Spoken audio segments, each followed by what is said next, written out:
Misery is manifold. The wretchedness of earth is multiform.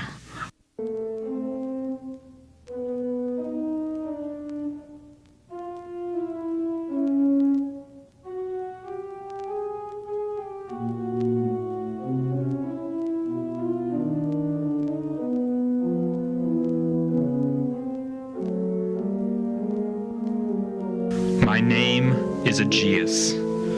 There are no towers in the land more time-honored than my gloomy, gray, hereditary halls.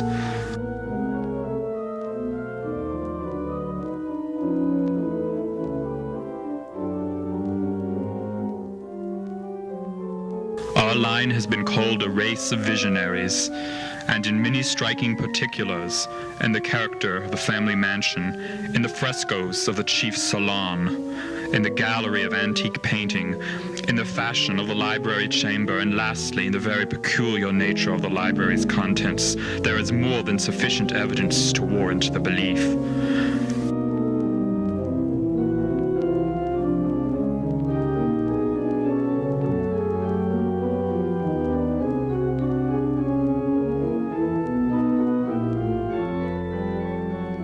Here died my mother, herein was I born. But it is mere idleness to say that I had not lived before, that the soul has no previous existence. Thus awakening into a palace of imagination, it is not singular that I loitered away my boyhood in books, and dissipated my youth in reverie.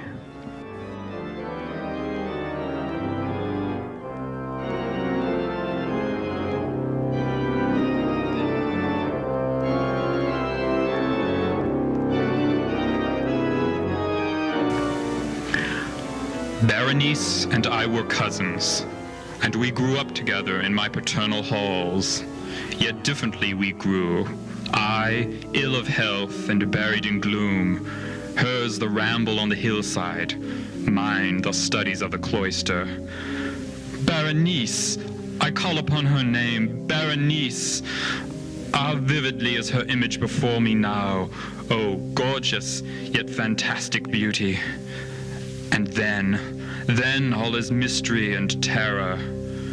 Disease, a fatal disease, fell like the simoom upon her frame. And even while I gazed upon her, the spirit of change swept over her.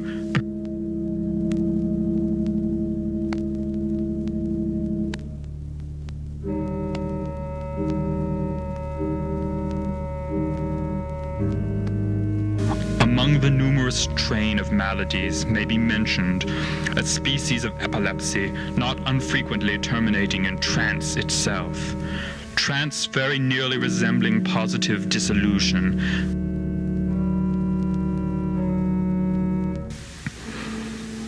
In the meantime, my own disease grew rapidly upon me and assumed finally a monomaniac character. This monomania consisted in a morbid irritability of those properties of the mind in metaphysical science termed the attentive.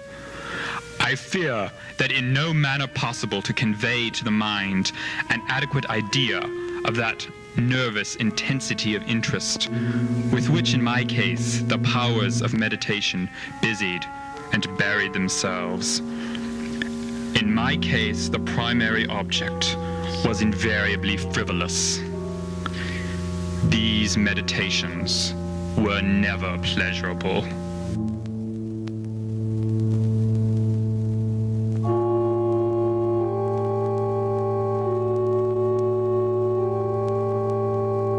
Berenice, most surely I had never loved her. Through the gray of the early morning and the silence of my library at night, she had flitted by my eyes, and I had seen her not as the living and breathing Berenice, but as the Berenice of a dream. And now I shuddered in her presence and grew pale at her approach, yet bitterly lamenting her fallen and desolate condition, I called to mind that she had loved me. And in an evil moment I spoke to her of marriage.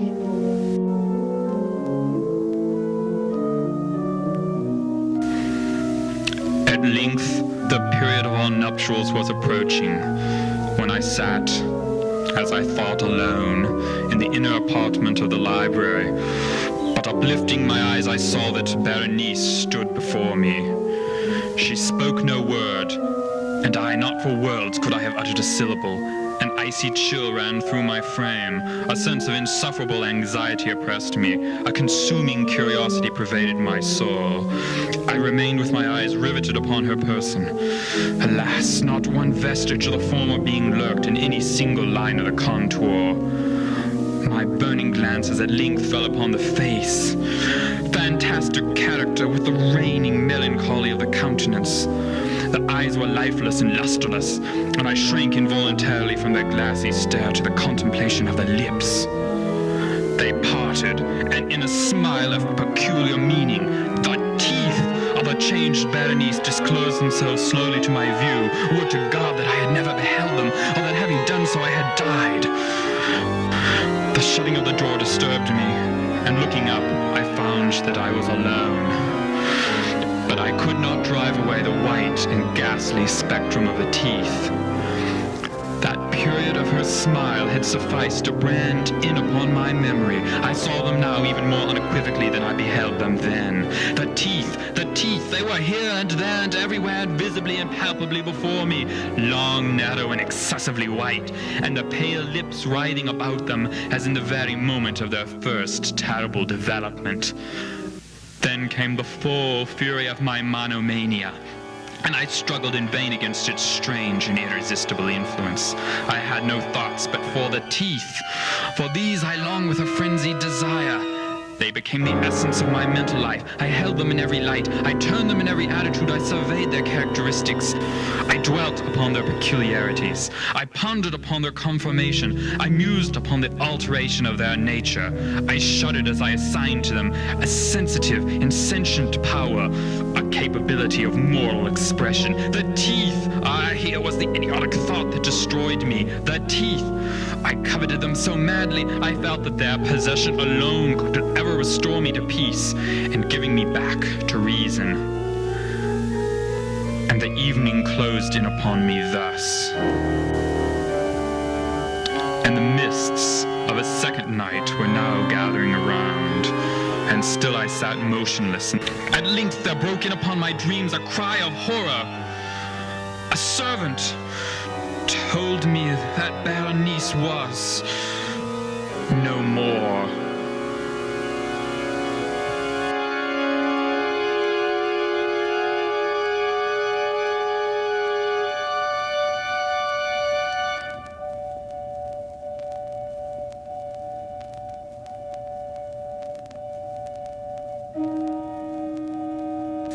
I found myself in the library, and again alone.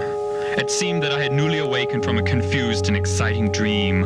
I knew that it was now midnight, and I was well aware that since the setting of the sun, Berenice had been interred. But of that dreary period which intervened, I had no positive, at least no definite comprehension. Yet its memory was replete with horror more horrible from being vague, and terror more terrible from ambiguity. It was a fearful page in the record of my existence, written all over with dim and hideous and unintelligible recollections. Ever and anon the shrill and piercing shriek of a female voice seemed to be ringing in my ears. I had done a deed.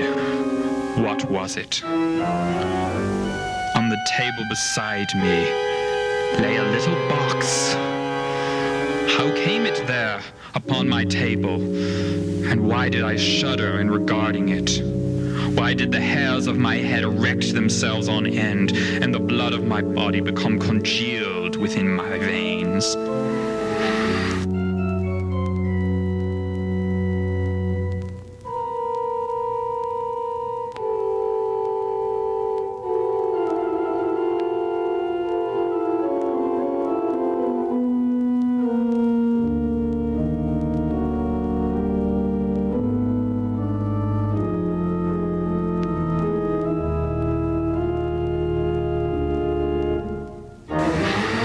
Came a knock at the library door, And pale as the tenant of a tomb, a menial entered. His looks were wild with terror, and he spoke.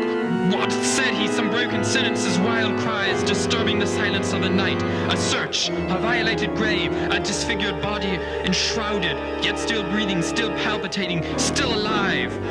He pointed to my garments. They were muddy and clotted with gore. He directed my attention to some object against the wall. It was a spade. With a shriek, I bounded to the table and grasped the box that lay upon it. From it rolled out some instruments of dental surgery, intermingled with 32 small, white, and ivory-looking substances.